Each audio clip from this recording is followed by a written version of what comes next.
Had a question on the driftwood, the big wooden stumps from Paulson USPS. So this video is for you. They came with the tank when I bought it. So the previous owner had pulled the stumps out of Folsom Lake, which is a lake here in Northern California. And from what he told me, he said that he sandblasted them to kind of clean them up.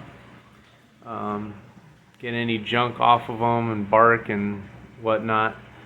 And the two stumps that are on the left and the right side, they were actually one piece when he pulled it out of the lake, he was telling me. And the openings on the top of the tank, they're 17 inch by 26 or 27 inches. So definitely not big enough to fit the stump in as one piece. So he told me he took a chainsaw to it and split it in half.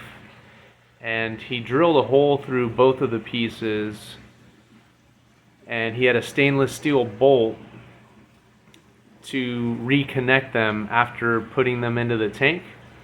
I actually like them separated, so I liked having, one on the left side and one on the right side.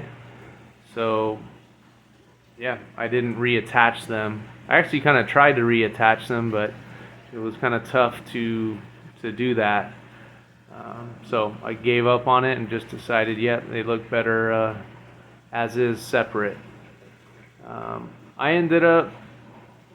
soaked them in a tub, actually my hot tub, for a couple of months to get them waterlogged, and they still floated when I put them in the tank. So that's one of the reasons I got these big stones. At first I had to place them on the lower parts of the stumps, and they're not all one piece. Some of these pieces are separate, like that one there, and this one here is a separate piece of those are Mapani driftwood. And there's a couple other pieces here. These are not connected to the main trunk going up. But yeah, the Bristlenose Pleco, and before him it was the flagtail Procholotus, or however you pronounce that.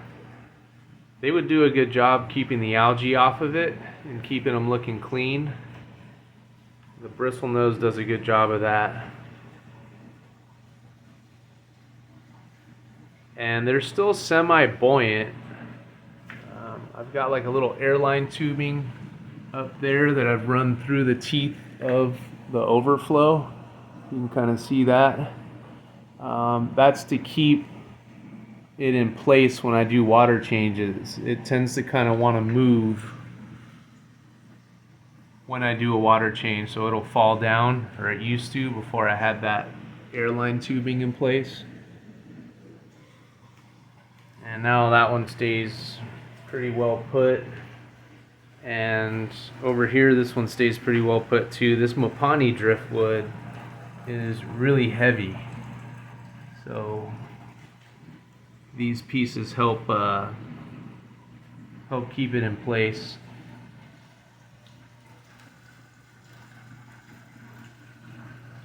Anyways, that's about all I had. If you have any questions, I can answer them in the comments.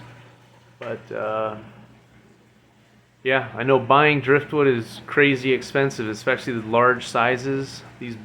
I've seen some in fish stores, 200, 250, 300 bucks for a large piece. I can't imagine what these 4-foot pieces would cost, or what they would try to charge for them. So I was glad that they were included when I bought the tank.